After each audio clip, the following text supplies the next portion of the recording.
નમસ્કાર, આપ જોઈ રહ્યા છો અરવલ્લી સમાચાર અને મોર્નિંગ બુલેટિન સાથે હું છું માસૂમ। સમાચારોની શરૂઆત કરીએ હેડલાઇન્સથી।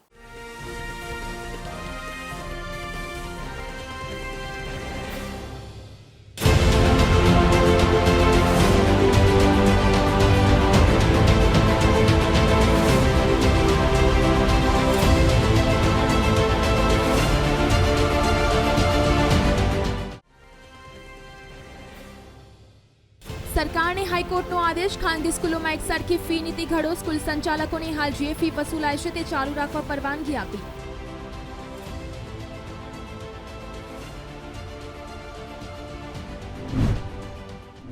મેઘમહેર રાજકોટમાં સાંજે હળવો વરસાદ વરસ્યો। સિઝનનો કુલ 24.17 ઇંચ થયો।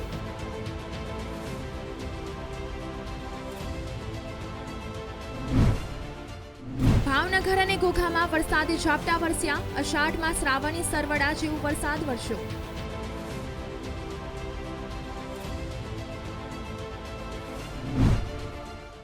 ગાંધીનગરમાં કોરોના ગ્રામ્યમાં 44 કેસ નોંધાયા। 24 કલાકમાં 39 કેસ સાથે 88% વધારો નોંધાયો।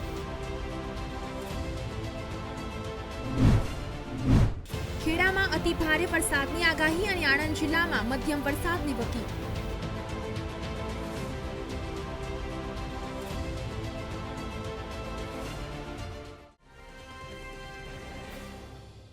અરવલ્લી જિલ્લામાં વરસાદ વરસ્યો। યાત્રાધામ શામળાજી પંથકમાં વરસાદ તો વહેલી સવારથી વરસાદની શરૂઆત થઈ છે। ઝરમર વરસાદથી વાતાવરણમાં ઠંડક પ્રસરી છે તો ખેતીલાયક વરસાદથી ધરતીપુત્રોમાં ખુશીની લાગણી પ્રસરી। તો 2 દિવસ માટે હવામાન ખાતાએ આપી છે ભારે વરસાદની આગાહી। તો યાત્રાધામ શામળાજી પંથકમાં વરસાદ વરસ્યો। વહેલી સવારથી વરસાદની શરૂઆત થઈ તો ઝરમર વરસાદથી વાતાવરણમાં ઠંડક પ્રસરી। ખેતીલાયક વરસાદથી ધરતીપુત્રોમાં ખુશીનો માહોલ સર્જાયો છે। તો 2 દિવસ માટે હવામાન વિભાગ દ્વારા ભારે વરસાદની આગાહી કરવામાં આવી છે। કેન્દ્રીય ગૃહમંત્રી અમિત શાહ આજથી 2 દિવસના ગુજરાત પ્રવાસે આવી રહ્યા છે। અમિત શાહ અમદાવાદ એરપોર્ટ પર પહોંચ્યા બાદ 10 વાગે ગાંધીનગરમાં આયોજિત વિવિધ કાર્યક્રમમાં ભાગ લેવાના છે। અમિત શાહના પહેલા દિવસના કાર્યક્રમ પર નજર કરીએ તો સવારે 11:15 વાગે ગાંધીનગરમાં વિશ્વાસ પ્રોજેક્ટ અંતર્ગત સીસીટીવી કેમેરા આધારિત surveillance and integrated traffic management સિસ્ટમના રાજ્યકક્ષાના કમાન્ડ એન્ડ કંટ્રોલ સેન્ટર ત્રિનેત્રનું ઉદ્ઘાટન કરશે। તો બપોરે 2 વાગે ગાંધીનગર જિલ્લાના વિદ્યાર્થીઓ માટે અક્ષયપાત્ર સંસ્થાના ઔદ્યોગિક રસોડાનું ઉદ્ઘાટન કરવાના છે। બાદમાં બપોરે 2:25 કલાકે મહાત્મા ગાંધી પુસ્તકાલયના નવનિર્મિત ભવનનું લોકાર્પણ કરશે। તેમજ બપોરે 2:45 વાગે માણસાની સિવિલ હોસ્પિટલની મુલાકાત લેશે અને 4 વાગે ચંદ્રાસર તળાવની પણ મુલાકાત લેશે। બીજી તરફ છેલ્લા ઘણા દિવસના વિરામ બાદ મેઘરાજાએ ફરી એક વખત રાજ્યમાં ધમાકેદાર એન્ટ્રી કરી શકે છે। જો કે આ વખતે દક્ષિણ ગુજરાત કે સૌરાષ્ટ્ર નહીં પરંતુ ઉત્તર ગુજરાતમાં આકાશી આફતના એંધાણ વર્તાઈ રહ્યા છે। રાજ્યમાં ભલે છેલ્લા 2 દિવસથી વરસાદે વિરામ લીધો હોય પરંતુ હજુ આફત ટળી નથી। રાજસ્થાનથી ઉત્તર ગુજરાત પર ફરી આકાશી આફત આવી શકે છે। 23 અને 24 જુલાઈમાં ઉત્તર ગુજરાતમાં ભારેથી અતિ ભારે વરસાદની આગાહી વ્યક્ત કરવામાં આવી છે। હવામાન વિભાગે ભારે વરસાદના પગલે ઉત્તર ગુજરાતમાં શનિવાર અને રવિવારે ઓરેન્જ અને રેડ એલર્ટ જાહેર કર્યું છે। તો આ તરફ કચ્છ અને સૌરાષ્ટ્રમાં ભારે વરસાદની શક્યતા વ્યક્ત કરાઈ છે। જ્યારે અમદાવાદમાં શનિવાર અને રવિવારે વરસાદ પડી શકે તેવી આગાહી વ્યક્ત કરાઈ રહી છે। તો કચ્છ, મહેસાણા, સાબરકાંઠા, અરવલ્લી, મોરબી, સુરેન્દ્રનગર, અમદાવાદ, ખેડા, જામનગર, રાજકોટ, બોટાદ, આનંદ અને મહીસાગર, પંચમહાલ, દાહોદ, છોટાઉદેપુર, ભરૂચ, સુરત, નવસારી અને વલસાડમાં વરસાદ પડી શકે તેવી સંભાવના વ્યક્ત કરવામાં આવી છે। ઓઇલ માર્કેટિંગ કંપનીઓ દ્વારા પેટ્રોલ અને ડીઝલના ભાવ જાહેર કરવામાં આવ્યા છે। આજે પણ કિંમતોમાં કોઈ પણ ફેરફાર નથી થયો। તે 22 મેથી સ્થિર છે। તેમજ રાજધાની દિલ્હીમાં પેટ્રોલની કિંમત 96.72 રૂપિયા પ્રતિ લીટર છે। આર્થિક રાજધાની મુંબઈમાં 1 લીટર પેટ્રોલની કિંમત 106.35 રૂપિયા, કોલકાતામાં 106.3 રૂપિયા અને ચેન્નઈમાં 102.63 રૂપિયા છે। દિલ્હીમાં 1 લીટર ડીઝલની કિંમત પર નજર કરીએ તો 89.62 રૂપિયા, જ્યારે મુંબઈમાં 94.28 રૂપિયા, કોલકાતામાં 92.76 રૂપિયા અને ચેન્નઈમાં 94.25 રૂપિયા છે। આર્થિક રાજધાની મુંબઈમાં પેટ્રોલ અને ડીઝલ સૌથી મોંઘા છે। વૈશ્વિક બજારમાં ક્રૂડ ઓઇલની વધતી કિંમતો ફરી એકવાર કાબૂમાં આવી ગઈ છે। ગુરુવારે સવારે $160 પર પહોંચેલું બ્રેન્ટ ક્રૂડ શનિવારે લગભગ $103 પ્રતિ બેરલ પર પહોંચી ગયું છે. છેલ્લા 24 કલાકમાં ક્રૂડમાં $1નો ઘટાડો થયો છે અને આ દરમિયાન સરકારી ઓઇલ કંપનીઓએ પણ આજે સવારે પેટ્રોલ અને ડીઝલના છૂટક દરોની જાહેરાતમાં તેમજ તેની કિંમતોમાં કોઈ ફેરફાર નથી કર્યો. મધ્યપ્રદેશના ખરગોનમાં ડીએપી ખાતરની અછત સર્જાઈ છે, જેના કારણે ખેડૂતોએ ખૂબ જ મુશ્કેલીનો સામનો કરવો પડી રહ્યો છે. કૃષિ સોસાયટીઓમાં ડીએપી નહીં મળવાથી ખેડૂતોનો કપાસ પાક બરબાદ થવાની આરે પહોંચી ગયો છે. બીજી તરફ ખેડૂતોએ વેપારીઓ પર કાળા બજારનો આક્ષેપ કર્યો છે. મધ્યપ્રદેશના ખરગોન જિલ્લામાં ડીએપી ખાતર નહીં મળવાથી ખેડૂતો સોસાયટીઓના ચક્કર લગાવી રહ્યા છે. ખાતરની અછતના પગલે ખેડૂતો અનેક પ્રયત્નો છતાં કપાસનો પાક બચાવવા અસમર્થ છે. આ પહેલા પણ ડીએપીની અછતની વાત સામે આવી હતી, ત્યારે ખેડૂતોએ તેનો પુરવઠો વધારવા માટે નિર્દેશ આપ્યા હતા. પરંતુ કપાસ ખેડૂતોને 2 મહિના પછી પણ ખાતર નહીં મળી રહ્યું તો કૃષિ ઉપસંચાલક ML ચૌહાણનું કહેવું છે કે કાળા બજાર અંગે હજુ સુધી તેમને કોઈ માહિતી કે ફરિયાદ નથી મળી. ડીએપી ગયા વર્ષે સહકારી સેક્ટરમાં 16,400 મેટ્રિક ટન અપાયું હતું તો 22,000 મેટ્રિક ટન ડીએપી જતું રહ્યું છે. ડીએપી સિવાય અન્ય ખાતર પણ મુકાયેલા છે, જેની ફોર્મ્યુલા પણ એ જ છે. તેથી ખેડૂતોએ ડીએપીની જગ્યાએ બીજું ખાતર પણ લઈ શકે છે. તેમજ કોટખુર્દના રહેવાસી ખેડૂત ભોલારામ સોલંકીનું કહેવું છે કે ખાતર લેવા આવ્યો છું, પરંતુ સમિતિવાળા કહે છે કે આગળથી આવશે ત્યારે આપીશું. નજર કરીએ કોરોનાના કેસ ઉપર તો ગાંધીનગર શહેરમાં કોરોનાના નવા 35 કેસ નોંધાયા છે, જેની સામે 32 જેટલા દર્દીઓ કોરોના મુક્ત થયા છે. બીજી તરફ ગ્રામ્ય વિસ્તારમાં 44 કેસ સામે 22 દર્દીઓને ડિસ્ચાર્જ કરવામાં આવ્યા છે. ગુરુવારે જિલ્લામાં કુલ 25 કેસોની સામે 24 કલાકમાં જ કોરોનાના કેસનો આંકડો 79 પર પહોંચી ગયો છે, જેમાં શહેરમાં ગુરુવારે 20 કેસની સામે 15 કેસનો વધારો થયો છે. જ્યારે ગ્રામ્ય વિસ્તારોમાં ગુરુવારે નોંધાયેલા માત્ર 5 કેસમાં શુક્રવારે સીધો 39નો વધારો થયો છે. એટલે કે જિલ્લામાં ગુરુવારે નોંધાયેલા કેસમાં 24 કલાકમાં 68% જેટલો વધારો થયો છે, જ્યારે ગ્રામ્ય વિસ્તારમાં આ વધારો 88% જેટલો છે. દહેગામ તાલુકામાં કડાદરામાં 2 તેમજ કનિકપુરમાં 1, બારડોલીમાં 2, બદપુરમાં 2, બોરિયામાં 1, રખિયાલમાં 4 મળી કુલ 12 કેસ નોંધાયા છે. ગાંધીનગર તાલુકામાં દશેલામાં 2, સાદરામાં 1, રૂપાલમાં 1, સોનીપુરમાં 1 તેમજ મુબારકપુરમાં 1, નવા પાલજમાં 1, અડાલજમાં 2 તેમજ ઉવારસદમાં 5 મળી કુલ 14 કેસ નોંધાયા છે. બોરસદ નગરપાલિકા દ્વારા અલગ અલગ ટુકડીઓ પાડીને 7 કિલો જેટલો પ્લાસ્ટિકનો જથ્થો પકડી પાડી 3100નો દંડ વસૂલ કર્યો હતો. કેન્દ્ર સરકાર દ્વારા ગત 1 જુલાઈથી સિંગલ યુઝ પ્લાસ્ટિક ઉત્પાદન અને આયાત નિકાસ તેમજ વેચાણ પર સંપૂર્ણપણે પ્રતિબંધ લાદી દીધું છે, જેમાં સિંગલ યુઝ પ્લાસ્ટિકથી બનેલી 19 આઇટમ્સની પર્યાવરણ સંરક્ષણ એક્ટ હેઠળ પ્રતિબંધિત કરી છે અને તેના વપરાશ સામે દંડની જોગવાઈ થઈ છે. તેમજ જેની અમલવારીને પગલે બોરસદ નગરપાલિકાના સેનેટરી વિભાગના ટીમોએ શહેરના એસટી બસ સ્ટેન્ડ, જનતા બજાર, મોટી શાક માર્કેટ ઉપરાંત જુદા જુદા વિસ્તારમાં ચેકિંગ અભિયાન શરૂ કર્યું હતું. બોરસદમાં દરેક શાકભાજી અને ફ્રૂટની લારી દુકાનો ઉપર સઘન ચેકિંગ હાથ ધરી દંડની કાર્યવાહી કરવામાં આવી હતી. બોરસદ શહેરમાં પ્રતિબંધિત પ્લાસ્ટિકનો છૂટથી ઉપયોગ કરાતા હોવાથી વેપારીઓ સામે તંત્રએ લાલાંક કરી હતી અને સિંગલ યુઝ પ્લાસ્ટિકનો જથ્થો જપ્ત કર્યો હતો, જેમાં સેનેટરી વિભાગની ટીમે જુદા જુદા સ્થળ પર પ્લાસ્ટિક જપ્ત કરી 3100નો દંડ વસૂલ કર્યો હતો, જેને લઈને કર્મચારીઓ અને વેપારીઓ વચ્ચે પ્રતિબંધિત પ્લાસ્ટિકની ગેરસમજને લઈને કેટલાક સ્થળે ચકમક જરી હતી.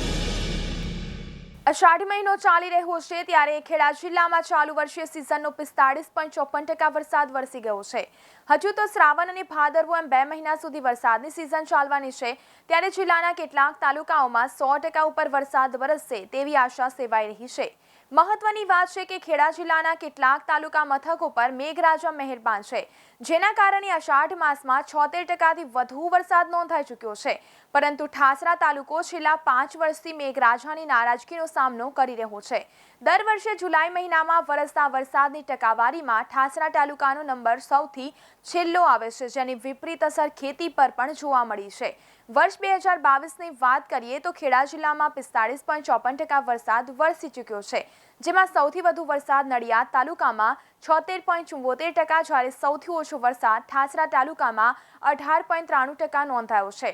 ઠાસરા પંથકમાં જુલાઈ માસ દરમિયાન વરસેલા વરસાદના પાછલા 4 વર્ષના આંકડા પર નજર કરીએ તો જુલાઈ 2018માં 22.1%, જુલાઈ 2019માં 17.98%, જુલાઈ 2020માં 14.35%, તેમજ 2021માં 5.15% વરસાદ વરસ્યો હતો, જેની સરખામણીમાં આ જ 4 વર્ષ દરમિયાન સૌથી વધુ વરસાદ 2018માં વસો પંથકમાં 54.40%, 2019-20 અને 21માં મહેમદાવાદ પંથકમાં 31 તેમજ અને 43.2% વરસ્યો હતો. બંગાળની ખાડીમાં સર્જાયેલા લો પ્રેશર એક્ટિવ થયું છે, જે આગામી 24 કલાકમાં ગુજરાત પહોંચી શકે છે. ત્યારે આ લો પ્રેશરને કારણે રાજ્યમાં 24 થી 27 જુલાઈ દરમિયાન મધ્યમથી ભારે વરસાદ પડી શકે છે. જો કે આણંદ ખેડા જિલ્લામાં લો પ્રેશરની અસર શનિવાર બપોરથી જ વર્તાવાની શરૂ થઈ જશે. ઉત્તર અને મધ્ય ગુજરાતમાં ભારે તેમજ અતિભારે વરસાદ પડી શકે છે. હવામાન વિભાગ દ્વારા આણંદ ખેડા જિલ્લામાં રવિવારે કેટલાક તાલુકામાં મધ્યમથી ભારે વરસાદની સંભાવના છે. ખેડા જિલ્લામાં વધુ વરસાદ થવાની સંભાવનાને લઈને યલો એલર્ટ જાહેર કર્યું છે. આણંદ કૃષિ હવામાન વિભાગના સૂત્રોએ જણાવ્યું હતું કે બંગાળની ખાડીમાં સર્જાયેલા લો પ્રેશર એક્ટિવ થયું છે, જે આગામી 24 કલાકમાં ગુજરાત પહોંચી શકે છે. તેમજ ત્યારે આણંદ જિલ્લામાં આગામી 4 દિવસ હળવાથી મધ્યમ વરસાદ વરસે, જ્યારે ખેડા જિલ્લામાં કેટલાક તાલુકામાં ભારે વરસાદ પડવાની સંભાવના છે. આણંદ જિલ્લામાં 8 તાલુકામાં સરેરાશ 59% જેટલો વરસાદ થયો છે, જેમાં સૌથી વધુ બોરસદ તાલુકામાં 68% અને સૌથી ઓછો ઉમરેઠમાં 36% વરસાદ નોંધાયો છે, જ્યારે આણંદ તાલુકામાં 61% વરસાદ વરસી ચૂક્યો છે. અષાઢ માસમાં ભારે કે અતિ ભારે વરસાદની આગાહી, પરંતુ ભાવનગર શહેર અને જિલ્લામાં ધીમી ધારે સતત વરસાદ વરસતો રહ્યો છે. તો ભાવનગર શહેર અને ઘોઘામાં હળવા ભારે છૂટાછવાયા વરસાદી ઝાપટા બપોર બાદ વરસ્યા હતા. જો કે શ્રાવણી સરવડા જેવા આ ઝાપટા હતા, જેથી એક વિસ્તારમાં વરસાદ હોય તો બીજા વિસ્તાર કોરો હોય તેવું ભાવનગર શહેરમાં જોવા મળ્યું હતું. ભાવનગર શહેર અને ઘોઘામાં હળવા ભારે ઝાપટા વરસી ગયા હતા. ભાવનગર જિલ્લામાં સાંજ સુધીમાં આ ચોમાસાનો કુલ એવરેજ વરસાદ 256 મીમી થઈ ગયો હતો, જે સિઝનના કુલ સરેરાશ વરસાદ 617 મીમીના 41.54% થાય છે. ભાવનગર શહેરમાં પણ સવારથી બપોર સુધી તડકો રહ્યા બાદ વાદળો ચડી આવ્યા અને મોડી સાંજ સુધીમાં ઝાપટા સ્વરૂપે 7 મીમી વરસાદ વરસી ગયો હતો. તો ઘોઘામાં 2 મીમી વરસાદ વરસી ગયો હતો. સમગ્ર જિલ્લામાં કૃષિ વાવેતર માટે પણ સૂર્યપ્રકાશ ખીલેલો રહે તે જરૂરી છે. રાજકોટ સહિત સૌરાષ્ટ્રમાં છેલ્લા કેટલાક દિવસથી છૂટાછવાયા હળવા વરસાદ બાદ ફરી સાર્વત્રિક વરસાદનો નવો રાઉન્ડ શરૂ થશે. તેમજ બે અપર એર સાયક્લોનિક સર્ક્યુલેશનની અસર વચ્ચે બહોળું સર્ક્યુલેશન સર્જાવાની આગાહી વચ્ચે ચોમાસું દક્ષિણ તરફ સક્રિય થાય તેવા અણસાર દેખાઈ રહ્યા છે. રાજ્યભરમાં સાર્વત્રિક વરસાદની આગાહી વચ્ચે એક તબક્કે સૌરાષ્ટ્રમાં વરસાદનું જોર ઓછું રહેશે તેવી આગાહી થઈ રહી છે. શુક્રવારે પણ રાજકોટમાં ઠેર ઠેર છૂટાછવાયા ઝાપટા પડ્યા હતા. મોડી સાંજે વધુ એક ઝાપટું વરસતા વાતાવરણમાં ઠંડક પ્રસરી જવા પામી હતી. તો સૌરાષ્ટ્રના 141 ડેમોમાં જળ જથ્થો 3.89 વધી 14,012.77 મિલિયન ક્યુબિક ફીટ થયો હતો. છેલ્લા 24 કલાકમાં 119 તાલુકાઓમાં સામાન્યથી માંડીને હળવો વરસાદ પડ્યો હતો. માત્ર 16 તાલુકાઓમાં 10 મીમીથી વધુ વરસાદ નોંધાયો હતો. ગુજરાતમાં 22મીથી જુલાઈ સ્થિત મુજબનો સિઝનનો અંદાજે 60.50% વરસાદ પડી ગયો છે. તો ઝોન વાઇઝ રિપોર્ટ મુજબ સૌરાષ્ટ્રમાં સિઝનનો 58% વરસાદ પડી ગયો છે. રાજકોટ ફાયર બ્રિગેડ મુજબ શુક્રવારે સેન્ટ્રલ ઝોનમાં 5 મીમી, ઈસ્ટ ઝોનમાં 3 મીમી અને વેસ્ટ ઝોનમાં 6 મીમી સાથે શહેરનો સિઝનનો કુલ વરસાદ 24.17 ઇંચ નોંધાયો છે. હવામાન ખાતાની વિગતો મુજબ સાંજે 5:30 કલાકે તાપમાન 30 ડિગ્રી સેલ્સિયસ સાથે હવાની પ્રતિ કલાક 20 કિલોમીટરની ઝડપે સાથે ભેજનું પ્રમાણ 75% નોંધાયું હતું. રાજકોટ જિલ્લાના ડેમમાં પણ નવા નીરની ધીમી ધારે આવક ચાલુ છે. બીજી તરફ ખાનગી સ્કૂલ સંચાલકોએ એફઆરસીએ કરેલા હુકમ સામે હાઈકોર્ટમાં કરેલી અરજીમાં રજૂઆત કરી હતી કે એફઆરસી દ્વારા સ્કૂલ સંચાલકોને ફી અંગે વિવાદ થતા એફઆરસી તેમને સાંભળતી નથી. તેમને સ્કૂલ તરફથી દરખાસ્ત કરાયેલી ફીની રકમ કેમ નકારવામાં આવી છે તેવા કારણો આપતી નથી. તેમજ દરેક સ્કૂલના શિક્ષકો અને તેની સગવડતાના મુજબ અલગ અલગ ફી લેવાની દરખાસ્તોને પણ એફઆરસીની માન્યતા રાખતી નથી. તેમજ હાઈકોર્ટે સંચાલકોની અરજીને ગ્રાહ્ય રાખી છે. હાઈકોર્ટે સ્કૂલ સંચાલકોને જે ફી હાલ લેવામાં આવતી હશે તે ઉઘરાવવામાં મંજૂરી આપી છે. સ્કૂલ સંચાલકોને એફઆરસી સમક્ષ નવેસરથી અરજી કરવા આદેશ કર્યો છે. સરકારને રાજ્યભરમાં એકસરખી ફી લેવા મામલે નીતિ બનાવવા આદેશ કર્યો છે. તો હાઈકોર્ટમાં 100% ખાનગી સ્કૂલ સંચાલકોએ કરેલી અરજીમાં રજૂઆત કરી છે. તેમની વાતને એફઆરસી સાંભળતી નથી. ફીની ગણતરી કેવી રીતે કરવી તે અંગે વિવાદ થતા એફઆરસીએ સ્કૂલ સંચાલકોની વાતને માનવા ઇનકાર કરી દીધો હતો. હાઈકોર્ટે સ્કૂલ સંચાલકોને એફઆરસીમાં અરજી કરીને ફી અંગે રજૂઆત કરવા એફઆરસીને 12 સપ્તાહમાં અરજી પર નિકાલ લાવવા આદેશ કર્યો છે. હાઈકોર્ટે અગાઉ એફઆરસીને ગુણવત્તાસભર શિક્ષણ આપવા મામલે સ્ટાન્ડર્ડ મુજબ ફી લેવા આદેશ કર્યો હતો. કોર્ટે ટકોર કરી છે કે રાજ્યમાં ખાનગી સ્કૂલોમાં એક સરખી ફીની નીતિ બનાવવી જોઈએ. તો આ હતા આજના અત્યાર સુધીના સમાચાર. વધુ સમાચાર જોવા માટે જોતા રહો અરવલ્લી સમાચાર, એટલે તમારો વિસ્તાર, તમારી વાત.